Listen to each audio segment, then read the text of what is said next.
예. 그럼 오늘 강의 시작하도록 하겠습니다. 오늘 몇 강이죠? 4강입니다. 예, 4강입니다. 예, 4강. 오늘 강의할 내용이 여러분들 스크린 화면상에 이렇게 띄어져 있습니다. 한번 읽어볼까요? 저기 뭐라 했습니까? 불자의 뭐다? 자세와 예절. 네, 불자의 자세와 외절입니다. 지난 우리가 세 번째까지 강의를 할 때는 뭐다? 불교의 아주 핵심적이고 기초적이고 기본적인 사항에 대해서 아주 간략하게 정리가 되었습니다. 그래서 그 이상 더 설명은 할 수 있지만 여러분들한테 아주 제일 간명하고 핵심적으로 요약한 게 그겁니다. 더 이상 설명하면 더 어려워집니다. 그래서 여러분들 그걸 계속 반복적으로 보셔가지고 졸업할 때까지 딱 여러분들이 이제 익히시면 여러분들이 우리 학교에 여러분들 선배 10년 20년 선배보다 뭐다? 여러분 실력이 훨씬 더 어떻다? 좋다. 높아져 있을 겁니다. 장담합니다. 예, 몇 분 보세요. 몇 분 보세요. 우리 학교에 올해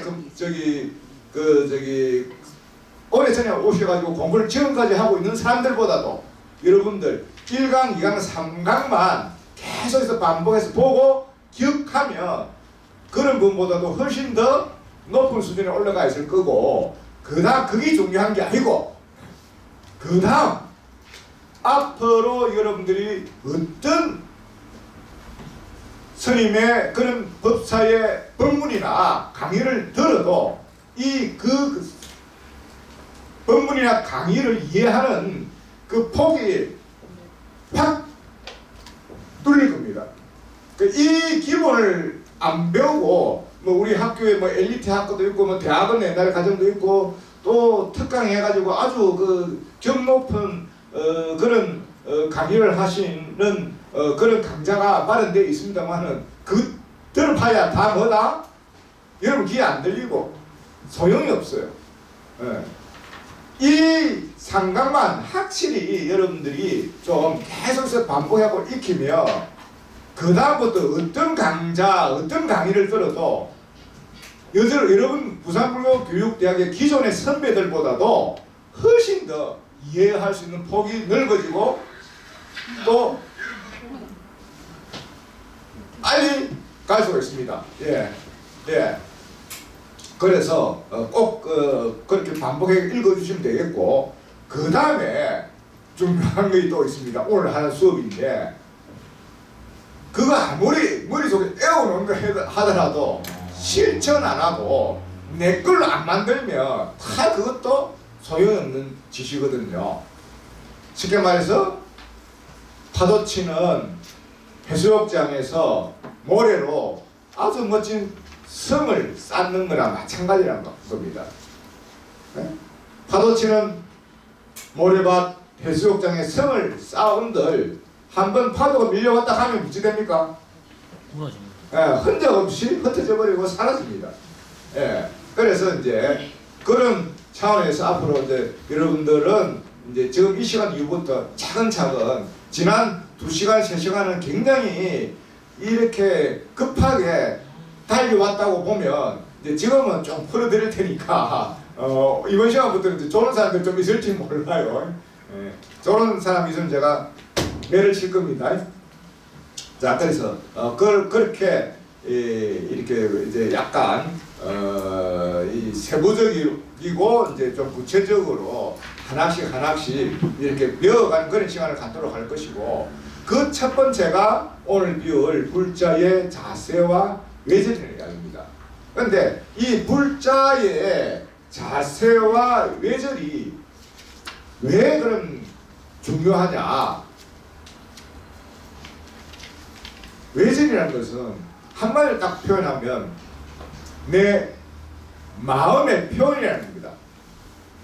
나의 마음의 표현. 내가 그 사람을 존경하고 공경하면 나의 마음이 존경하고 공경하는 마음이 생기기 때문에 내가 말을 하거나 어떤 행동을 할 때 공경하고 존경스럽게 행동하겠죠. 그죠? 예. 그러나 반대로 내가 별로 그 사람을 존중하지 않고 공경하지 않는다, 하대한다. 그러면 내 말이나 행동이 그냥 막 하게 됩니다. 예, 이런 걸 볼 때 우리가 하는 말이나 행동은 전부 다 그 근처에 뭐가 있습니까? 내 마음 작용에 의해서 나타나는 거거든. 그러니까 우리가 말하고 행동하는 것은 다 내 마음의 표현이에요. 내 마음의 표현. 예. 그래서 학교 다닐 때 물론 공부 잘하는 게 사회 1등 하는 건 아니지만 그래도 말을 잘하고 또 공손히 하는 사람은 우리가 뭐랍니까? 그 사람은 떡잎부터 다르다 하는 거죠. 그죠? 그런 사람들 중에서 훌륭한 사람이 나타나는 거죠. 그죠? 예. 말 잘 안 듣고 뭐 게으른 사람이 또 자기 방면에 또 다른 재능을 발견해서 그쪽으로 또 성실하게 해가지고 성공할 수도 있지만 기본적으로 사람은 어떤 이 마음 자세 이게 중요하다는 것을 말씀드리는 것이고 저도 뭐 이렇게 어릴 때 그 운동을 좀 했는데 이 운동도 마찬가지예요. 운동 여러분 여기 그 이제 사회 활동을 하시는 분들은 골프 이런 것도 많이 치실 건데 골프 칠 때 제일 먼저 배우는 게 뭐예요? 자세부터 잡는 거잖아. 네. 그죠?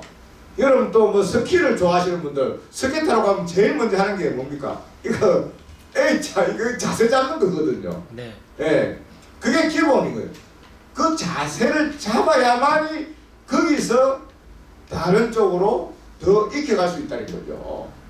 그래서 스포츠나 뭐 이런 것도 제일 중요한 게 그 한번 자세를 잡는 거. 그래서 자세를 잘못 잡아놓으면 엉망진창 되는 거고, 엉망진창 돼요. 한번 잘못된 습관은 고치려면 상당히 힘들어요. 예. 그리고 여러분들이 불교 교리를 지금 공부를 하고 있는데 이 교리만 공부를 할 때 잘 배워야 됩니다. 예. 이게 하나의 자세를 잡는 거랑 마찬가지거든요. 그래서 제가 여러분들이 잘 배워서 FM들 하고 또 남들보다도 빨리 배우고 이해해서 또 남들보다 빨리 더 수행 실천을 하는데 도움이 되는 방법을 제가 수년간 연구해가지고 지금 계속 강의를 하는 거거든요. 제가 말씀 악센트가 들어가고 강조할 때는 그만큼 큰 뜻이 담겨 있다고 이해해 주시면 됩니다. 예. 마음 좀 잡힙니까? 네. 자, 그래서 이 마음이 그러면 무슨 마음이냐? 불자의 자세와 외절을 할 때 이 자세와 외절은 마음의 표현이었는데 그 마음은 뭐냐? 그 마음은 두 가지입니다. 첫 번째, 부처님을 생각하는 마음입니다. 첫 번째, 부처님을 생각하는 마음. 예를 들어서 여러분들이 뭐 골프를 치는데 자세를 잡으면 골프를 잘 치기 위해서 잡느니까 치는 그 마음속에 뭡니까? 골프를 하는데 이렇게 딱 박혀 있겠죠, 그죠? 네. 그런 것처럼 우리 불자의 자세에 외절을 할 때 이 마음은 뭐다? 부처님을 생각하는 그런 마음이다. 그래서 여러분들이 불교에서 배우는 어떤 자세나 외절도 거기에는 다 대상이 누구다? 부처님이 계시다고 생각하며 여러분들이 이 자세를 잡고 또 행동을 하는데 다를 거란 말입니다. 자, 그리고 또 하나 의미가 있는 게 뭐냐면 이 마음 속에는 하심하는 마음이라는 겁니다. 우리 외절이라는 거는 절대 내가 상대방보다 더 우월한 지혜를 갖고 있다고 생각하며 그 사람을 존중하기 위해서 잘 존중하는 마음이 안 생깁니다. 존중하는 마음이 잘 안 생겨요. 그런데 내가 좀 잘났다고 생각해도 고개 숙이고 또 상대방을 배려하고 하심하는 마음이 있으면 또 상대방을 대하는 외절과 태도가 말과 태도가 공손하게 된다는 이야기입니다. 쉽게 말해서 벼는 어찌 됩니까? 이걸수록 어찌 됩니까? 고개를 숙인다. 예. 그래서 벼는 맛있어요? 안 맛있어요? 맛있습니다. 성숙하니까 맛있죠. 보리는 이걸수록 어찌 됩니까? 고개를 들죠. 쳐들죠. 보리는 맛있습니까? 까끌까끌합니까? 보리는 까끌까끌합니다. 예, 그 차이라는 이야기입니다. 이게 보리가 좋아요, 쌀이 좋아요? 쌀. 그런데 가끔씩 가다가 뭐 보리밥 뭐 비빔밥 뭐 이런 거 시골 보리밥 이런 거 보러 가잖아. 예, 뭐 그런 뭐 귀여워 한식 가는 거고 보리밥 먹을 때 쌀밥 그 윤기 짜라로 흐르는 게 그건 맛있죠, 그죠? 자, 그런 이제 차원이라고 이제 보시면 되겠고요. 자, 그래서 지금 오늘 이 강의할 내용은 여러분들 교재 312페이지 보시면 나와 있습니다. 불자의 자세와 외절입니다. 이 교재를 보고 하나씩 그 공부하기는 시간이 너무 많이 가고 또 이 아까운 시간에 제가 독서하는 시간을 갖기는 뭐 하니까 여러분들이 참고를 해서 한번 집에 가서라도 그 읽어 주시면 좋겠습니다.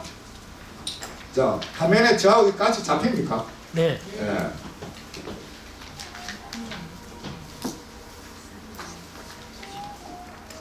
이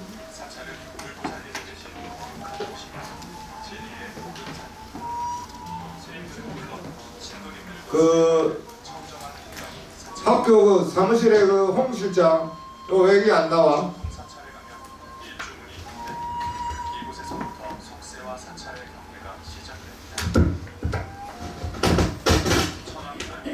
한복 사방을 지키는 호법신으로 불법과 사찰을 보호하며 사람들에게 됐습니다. 이익을 베풀어줍니다. 자, 사찰 출입 배절 이거에 제일 먼저 다루는 하면 여러분들 이번 일요일 날 고려 함사 갈 거란 말입니다. 그죠? 고려 함사 가면 이제 어떻게 해야 되는지 이 내용이 나옵니다. 한번 우선 영상을 보도록 하겠습니다. 사찰은 불보살님이 계신 거룩한 곳이며 진리의 보금자리입니다. 스님들은 물론 신도님들도 수행을 하는 청정한 공간이 사찰이기도 합니다. 전통 사찰에 가면 일주문이 있는데 이곳에서부터 속세와 사찰의 경계가 시작됩니다. 천왕문은 동서남북 사방을 지키는 호법신으로 불법과 사찰을 보호하며 사람들에게 이익을 베풀어줍니다. 천왕문 앞에서 합장 반대로 예를 올리고 시간이 허락할 때는 각각의 사천왕님에게도 합장으로 예를 올립니다. 천왕문을 조금 올라가면 구리문이 모습을 드러냅니다. 구리문은 해탈문이라고도 불리는데요. 구리란 둘이 아니라는 의미입니다. 너와 내가 둘이 아니고 선과 악이 둘이 아니며 삶과 죽음 역시 둘이 아니라는 의미를 담고 있습니다. 구리문에 들어설 때도 합장 반대합니다. 이제 구리문을 지나면 청정한 부처님의 세계가 눈앞에 전개됩니다.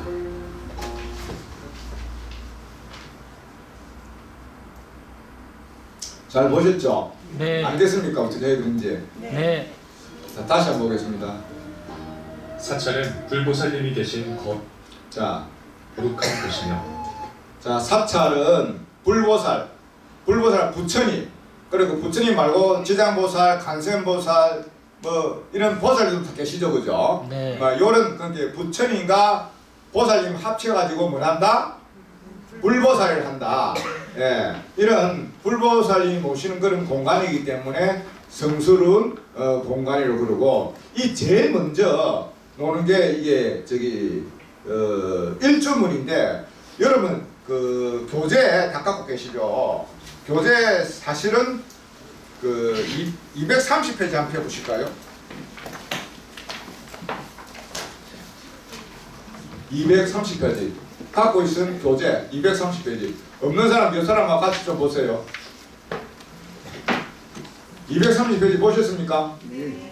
여기 보면 옆에 그 저기 이렇게 그림이 하나 있죠. 네. 예, 이게 그 전통, 아이고 불을 끄는 게 내가 안 보인다. 전통 사찰의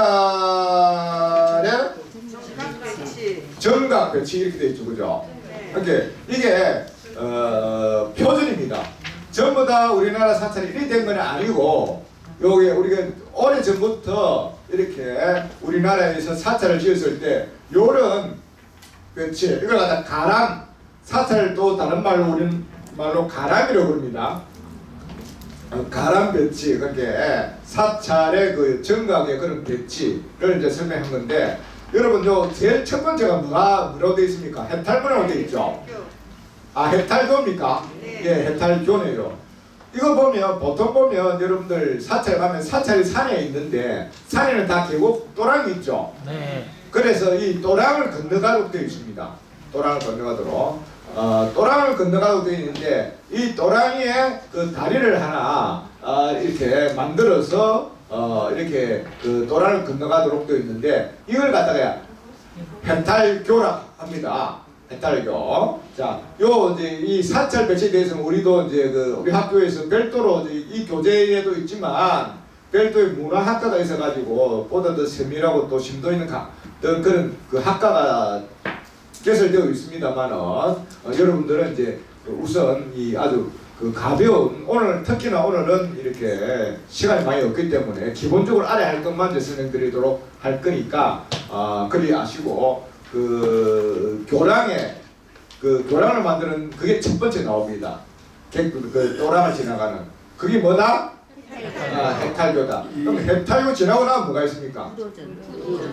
예, 부도전이 있습니다. 여러분 부도전이 몇 번입니까? 2번. 그러면 저기 부도전 말고 저 부도전하고 비슷한 게 탑이 하나 있을 건데 석탑이 하나 있을 건데 몇 번에 있어요? 7번. 7번 돼 있죠. 6번은 뭐라고 됐습니까? 석등. 예? 석등이고 7번은 뭐가 됐습니까? 석탑. 자, 여기 부도전하고 석탑하고 구조가 생긴 모양이 거의 똑같습니다. 근데 왜 어떻게 다르냐 하면 하나는 들어가자마자 입구에 이래 있고 하나는 저 큰 병전 앞에 떡이 있습니다. 이 두 개는 부도전이나 그 다음에 석탑은 우리 불교적으로는 이렇게 말하지만 세속적으로 말하면 이거 뭐냐면 무덤이에요. 무덤. 이게 그러니까 부도전 이거는 그 사찰에 출석하고 계시던 수행하고 계시던 스님이 돌아가시게 되면 그걸 다비를 한단 말입니다.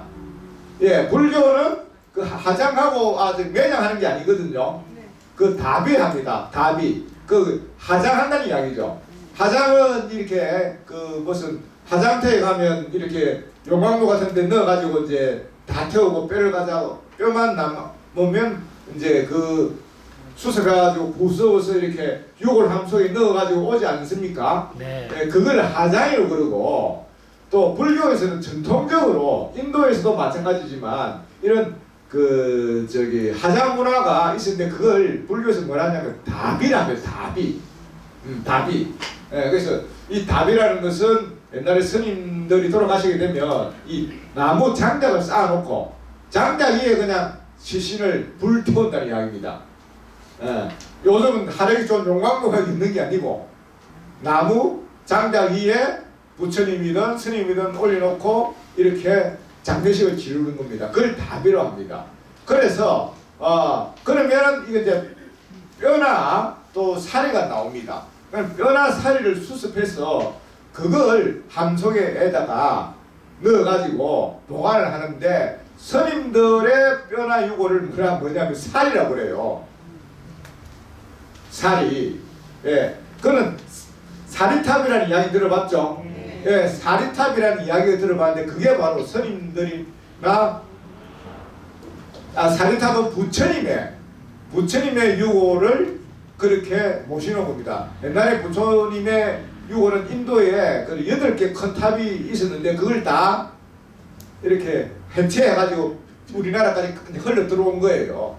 처음에는 이제 인도에서만 있었는데 자, 그래서 우리나라도 절에 가면 뭐 진신사리 행사죠, 그죠? 들어보셨죠? 네. 그렇게 해서 부처님의 사리를 모시는 그게 탑이란 말입니다. 탑 또는 뭐다? 돌로 하고 만들어서 뭐다? 석탑이라고 그러고 그 다음에 부처님 말고 일반 스님들 있죠? 스님들은 뭐다? 부도. 그래서 스님들은 요 들어간 입구에 해서 그렇게 모셔놓고 부처님은 법당 대웅전 앞에 이름 모셔놓는 차이가 있습니다. 그래서 그 부도 그다음에 이제 그렇게 부도전이 있고 부도전을 지나고 나면 뭐가 있습니까? 예, 일주문인데 여러분 화면상 보시면 이게 일주문입니다. 제일 먼저 만나는 정각이죠. 그래서 왜 일주문이 하냐? 하나, 둘, 한 일자에 그 다음에 주자는 기둥주입니다. 기둥이는 몇 개입니까 이거? 예? 여러분 기둥이 몇 개인 것 같아요? 4개? 뭐 두 개는 확실하게 맞고 그 뒤에 뭐가 있어야 이 수가 있지. 없으면 안 써 있겠죠. 예, 그래서 원래 또 비울 겁니다만은 일주문이라는 것은 한 일자에 기둥 주자가 기둥이 하나만 있는 게 아니고 기둥이 일렬로 이렇게 서가 있다 했어. 하나가 있든 두 개가 있든 네 개가 있든 뭐 몇 개가 있든 하나 둘 셋 네 개가 있든 그게 일렬로 서 있어서 일주문이란 말입니다. 근데 이게 일렬이 아닌 하나 둘 셋 네 개로 서 있는 경우도 있습니다. 네 개로 서 있는 경우도 있는데 그건 자세히 보면 가운데에 일렬로 되어 있고 양 앞뒤로 이렇게 받쳐주는 기둥이 보조 기둥이 있을 뿐이지 주 기둥은 이렇게 일자 형태로 되어 있어서 이게 일주문입니다. 그래서 그 여러분 제일 먼저 보는 이게 일주문이에요. 예, 한번 읽어볼까요? 일주문. 예, 일주문. 예, 일주문을 지나갈 때는 이렇게 합장 반배 인사를 합니다. 어디가 보면. 자, 다시 한번 들어보겠습니다.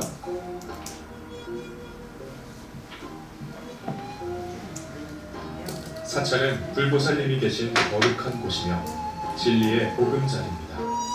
스님들은 물론 신도님들도 수행을 하는 청정한 공간이 사찰이기도 합니다.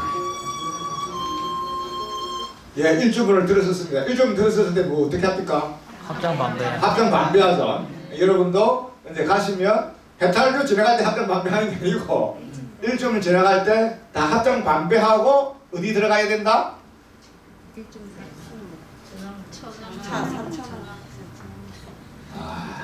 센스 없으시네 아직까지. 자, 문법에서. 다 똑같이 따라 해보세요. 구례 하엄사 일주문. 올해 황사 일주문. 여러분 제일 먼저 해야 할 게 뭐냐? 이번 일요일 날 구례 하엄사 일주문을 지나가야 된다는 말입니다. 한 사람도 빠짐없이. 알겠어요? 네. 예. 그래서 일주문을 지나갈 때 뭐 한다? 합장 반배. 합장 반배한다. 예, 그 말씀이고 그 다음에 일주문을 지나가고 나면 뭐가 있습니까? 예, 한번 볼까요? 전통 사찰에 가면 일주문이 있는데 이곳에서부터 속세와 사찰의 경계가 시작됩니다. 천왕문은 동서남북 사방을 지키는 호법신으로 불법과 사찰을 보호하며 사람들에게 이익을 베풀어줍니다. 천왕문 앞에서 합장 반대로 예를 올리고 시간이 허락할 때는 각각의 사천왕님에게도 합장으로 예를 올립니다. 천왕문을 조금 올라가면 자, 그 다음에 일주문 지나고 나면 뭐가 나오죠? 천왕문 나왔죠, 그죠? 네. 천왕문이라고 하기도 하고 사천왕문이라고 합니다.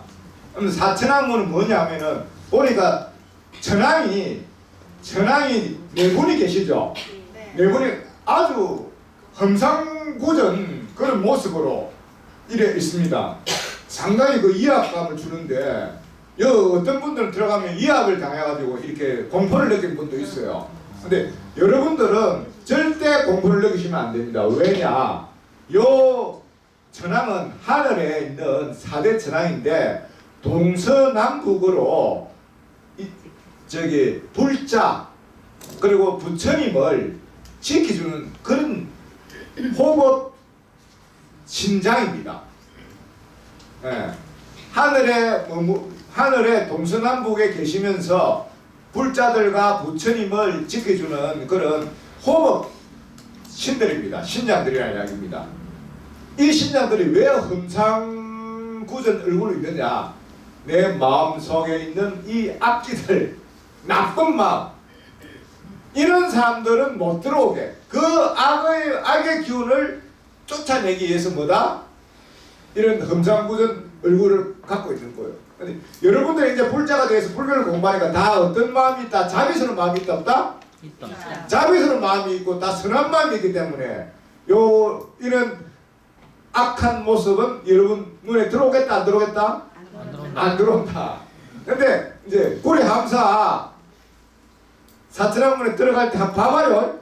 내가 무섭는지 안 무섭는지, 무서워하는지 여러분 마음속으로 한번 보라고. 네. 이렇게 보라고. 무서워한다면 뭐다? 아직까지 내 마음속에 악의 기운이 머물러 있다는 이야기고, 무서워하지 않는다.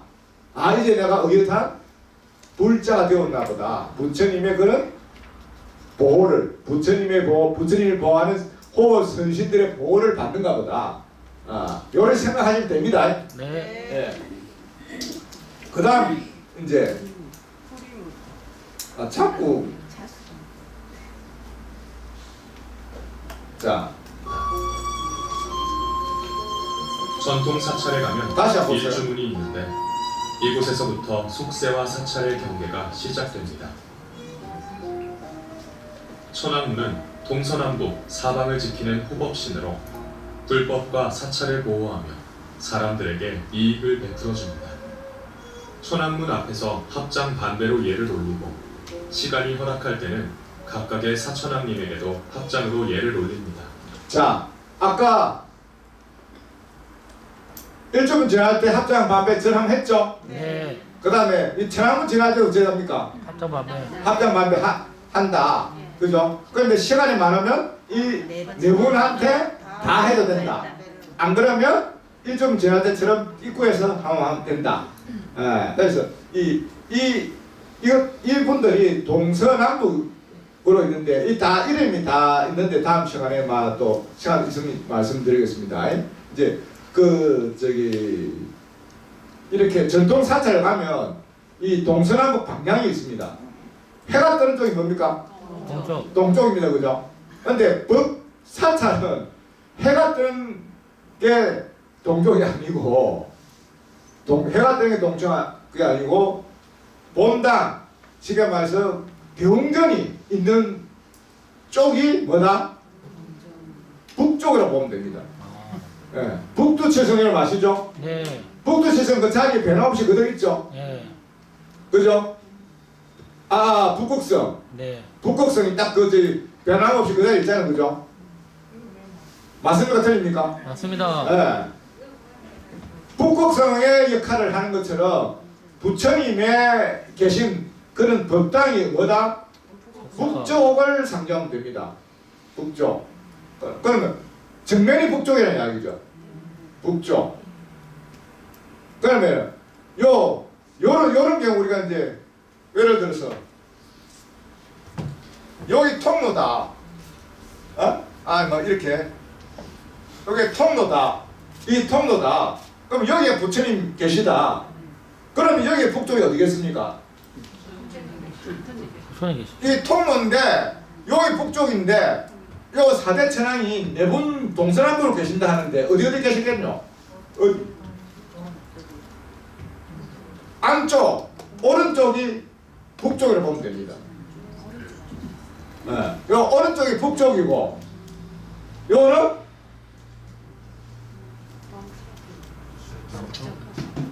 동쪽, 요쪽은 남쪽, 요쪽은 서쪽. 이렇게 북, 동, 남, 서 이렇단 말입니다. 네. 좀 어려울 수 있는데 다음 이거는 또 이런 시간이 있으면 이제 조금 더 여러분들 안 잊어버리도록 이렇게 제가 기억을 잘 할 수 있도록 가르쳐 드리겠습니다. 그래서 이런 게 있다고만 이제 아시고 넘어가면 됩니다. 네. 자, 그 다음에 천왕문을 조금 올라가면 구리문이 모습을 드러냅니다. 구리문은 해탈문이라고도 불리는데요. 구리란 둘이 아니라는 의미입니다. 자, 여러분 이제 불이라는 글자를 불교에서 많이 볼 수 있는데 이 굉장히 기본 뜻이 있습니다. 요거 이해하면 여러분 깨달음 바로 잃어버립니다. 네. 불은 아니골자죠. 네. 이자는 뭡니까? 두이자죠. 둘이 아니라는 이야기입니다. 그럼 뭐가 둘이 아니냐? 쉽게 말해서 부처와 중생은 둘이다 둘 아니다? 네. 아니다. 누구나 다 부처가 될 성품을 갖고 있기 때문에 그 지혜의 눈만 떴다 보면 부처잖아요, 그죠? 부처가 따로 있고 중생이 따로 있는 게 아니라, 그죠? 그 한 사람이 우리 자신이 우리 자신 모습에 지혜가 딱 들어오면 뭐다? 부처다.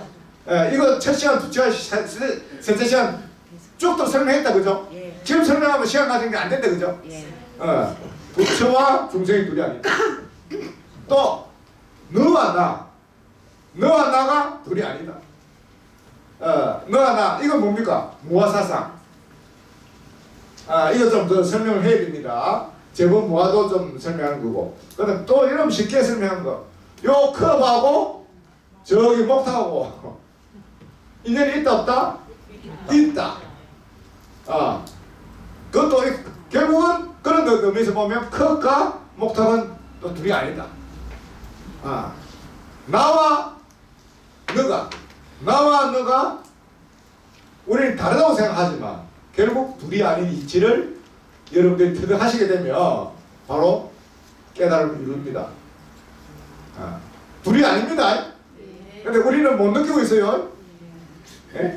둘이 아니라서 니꺼 내꺼 서로 따지려고 지금 이렇게 분별하고 왜 그러냐면 둘이 아닌데 부처와 중생이 둘이 아닌데 둘이라고 설다 꺼버리고 우리 스스로 너는 부처고 나는 중생이고 나는 항상 중생으로 하는 거야. 그 잘못된 견해 지난 시간에 바른 정견을 가지려 했죠, 그죠? 그릇된 시각이라고 말합니다. 또 마찬가지로 너와 내가 결코 둘이 아닌데 우리는 뭐다? 너는 너, 내는 내. 딱 떠가지고 이런 잘못된 견해를 가지고 지금 생활하고 있기 때문에 온갖 뭐다? 투쟁과 싸움이 벌어지고 세상이 혼탁해진다. 지난 시간에 설명 다 드렸던 내용입니다. 예. 이런 것들이 이제 그건 이론상으로 설명한 거지만 이게 이제 눈에 보이도록 하나씩 하나씩 나타나게 됩니다.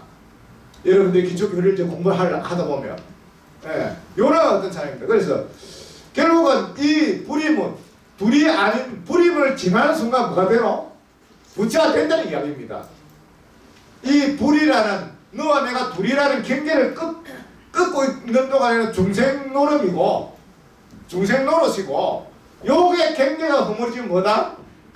깨달은 쪽에 부처라는 이야기입니다. 그런 의미에서 우리가 불의문을 지나가는 것이고 불의문이 정해져 있습니다. 그래서 불의문을 넘어서면 그는 뭡니까? 깨끗한 진리, 부처의 그런 세상이고 불의문을 넘어서지 못하는 그는 뭐다? 아직까지 더럽혀져 있는 탐진치로 삼독으로 내 마음이 더럽혀져 있는 때묻어 있는 이런 상태의 경계가 이 불의문이라는 이야기입니다. 아시겠죠? 네.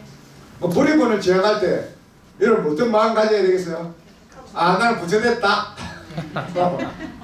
아니 부처인데 부처 이런 부처라고 내가 수없이 이야기했잖아. 부처들을 부처라 하는데 뭐 잘못됐나? 아니잖아요, 그죠? 여러분 그런 생각을 못 가지더라면 이 불의문을 지나갈 때 뭐다? 부처다 생각 한번 해봐. 그럼 행복해질 거예요. 그다음 너와 내가 둘이 아니고 선과 악이 둘이 아니며 삶과 죽음 역시 둘이 아니라는 의미를 담고 있습니다. 불의문에 들어설 때도 합장 반대합니다. 이제 불의문을 지나면 청정한 부처님의 세계가 눈앞에 전개됩니다. 자, 불의문을 지나면 또 해탈문이라도 하기도 하고 그걸 지나면 무슨 세계가 전개된다 했노?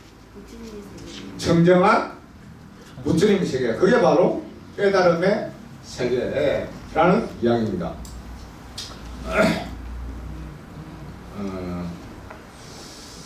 자, 그 다음에 간단히 하겠습니다. 그 다음 이제 자, 아까 우리가 이제 이렇게 쭉 보셨는데 거기에 합장 저도 반배한다고 되어 있죠, 그죠? 네. 그래서 불교에서 제일 먼저 등장하는 자세가 이거 차수입니다. 차수. 이게 차자가 뭐 까짓길 차, 이 손수. 그래서 이게 그 도랑에서 합장하지 않고 서 있을 때나 그럴 때 취하는 자세. 바로 어떤 자세다? 저쪽에 있는 거. 저거. 예, 저게 바로 차수입니다. 차수. 예. 그러니까 이제 여러분들은 이거 잘 안 합니다만은 스님 되기 위해서 절에 들어가면 제일 먼저 하는 게 이렇게 서 있는 것부터 배웁니다. 서 있을 때 어떻게 서 있느냐? 두 손을 이렇게 모으고 서 있단 말입니다. 여기서 중요한 포인트가 하나 있어요. 손을 모으기는 모으는데 항상 오른손으로 왼손을 감싸고 오른손으로 왼손을 감싸면서 감추고 있다는 이야기입니다. 예. 근데 뭐 이렇게 오른손을 하고 왼손을 감추는데 굳이 그렇게 할 이유가 있겠어요? 라고 생각하시는 분 계실 수 있는데 이 불교 인도 전통의 외법이기 때문에 인도에서는 무조건 오른손은 존중의 의미가 있고 왼손은 하대의 의미가 있습니다. 그래서 오른손이 하는 역할과 왼손이 하는 역할 나중에 또 나올 겁니다만 다릅니다. 오른손은 밥 먹을 때 사용하는 게 오른손입니다. 인도 사람들은. 지금도 인도 사람들 뭐 먹노? 손으로 밥 먹는데 절대 왼손을 안 먹습니다. 그럼 왼손은 뭐 할 때 사용하겠노? 화장실에 가고 뒷문할 때. 인도 옛날에는 인도 사람들이 그 휴지 이렇게 요즘은 화장실 같은 데 가면 휴지 있는지 모르겠지만 휴지가 없습니다. 보통 대부분 인도 사람들은 화장실 갈 때 뭐 들고 가냐면 물병 하나 들고 갑니다. 논에 들판으로. 인도 옛날에 이제 한 10년 전에 가보니까 전부 다 날리는 게 뭐밖에 안 날리느냐 하면 물밖에 안 날리더라고 보니까. 그럼 아무데나 뭐 대놓고 누가 지나가나 오나 뭐 그렇게 그 물병 하나 들고 가가지고 그 용변 보고 그 다음에 물로하고 다 닦습니다. 근데 여러분 지저분하게 생각하는 분도 계실지 모르지만 물로가 닦으면 정말 좋습니다. 스님들 다 그렇게 하고 있었거든요. 요즘 이제 비데가 나와서 하지만 물로 안 닦고 우리 옛날에 지푸라기 닦으면 냄새납니다. 자, 별로 안 좋은 거라서 그래요. 참고적으로 그 오른손과 왼손의 역할이 분명히 구분되어 있는 게 샤워를 할 때도 허리 위는 오른손만 한답니다. 허리 아래는 왼손만 하고. 그런데 여기 인도 사람들 만나서 바이어나 또 있을 때 악수 같은 거 할 때 절대 왼손과 꼭 쓰면 되겠나요? 안 됩니다. 절대 안 됩니다. 그 무슨 직업이냐? 하대. 똥 직업입니다. 왼손은 당신이 똥 직업한다는 이야기예요. 반드시 오른손 그래 존중의 의미로 이제 그렇게 이제 한다는 그런 의미가 있고 자세는 바로 뭐 요렇습니다. 요 오른손이 이렇게 깍지 끼가지고 그냥 이 단전이에 이렇게 올리는 겁니다. 항상 서 있을 때는 다 이렇게 서가 있습니다. 여러분들이 예를 들어서 뭐 어른 스님들이나 또 존경하는 사람들하고 같이 대화를 할 때 하면은 짝다리 들고 있으면 되겠어요? 안 됩니다. 열정시에 대하고 있으면 되겠어요? 안 됩니다. 본인이가 열정시하게 차례돼야 되겠어요? 아닙니다. 뭐냐면 그냥 이렇게 동순하게 있는 겁니다.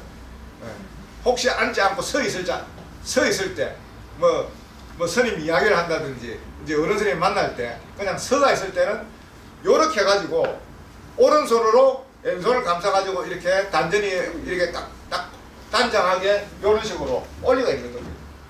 올려가지고 절을 할 때는 손을 이렇게 마주 잡아가지고 요거는 합장이고 요거는 뭐다? 사수. 사수고 이거는 뭐다? 합장. 합장. 그래서 합장은 두 손을 마주대서 합하는 인사법이다. 이 합장은 인도의 인사법입니다. 원래 합장.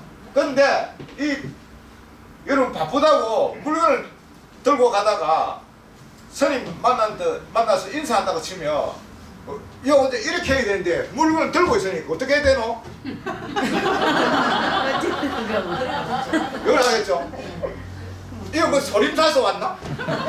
구슬하나 이거? 절대 이렇게 하면 안 됩니다. 이건 뭡니까? 두 손을 안 보고 한 손만 한다는 거잖아. 합장의 의미가 뭔데?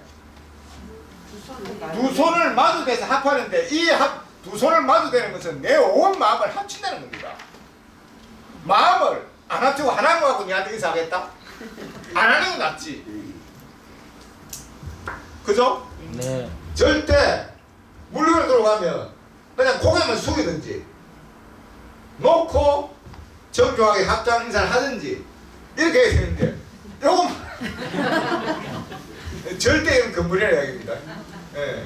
자기 딴은 아무 데나 물건을 들고 가서 물건을 들고 가는데 인사를 해야 되겠고 요래도 하면 좋은 게 아이가라고 생각할 수 있는데 정말이에요. 예. 그래서 이 합장의 의미는 원래 오른손은 부처님을 상징하고 왼손은 중생을 상징하고 그래서 부처와 중생이 둘이 아니다고 합쳤다는 의미도 또 있습니다만은 원래 취지는 내 온 마음을 한 곳에 모아서 존경하는 분께 예의를 갖추는 게 우리가 사찰의 외절에서 합장의 그런 자세다라는 이야기입니다. 기본 자세 아시겠죠? 네. 네. 이거 나오겠네. 절, 외불, 법회 등 불교 전반의 글자도 가장 많이 쓰는 예법이고 두 손을 통해 마음을 보고 뭐다? 너와 내가 둘이 아니라는 의미가 있다. 그죠? 네. 예, 이런 의미가 있다는 이야기입니다. 자, 그 다음에 이제 좀 쉬었다가 하도록 하겠습니다.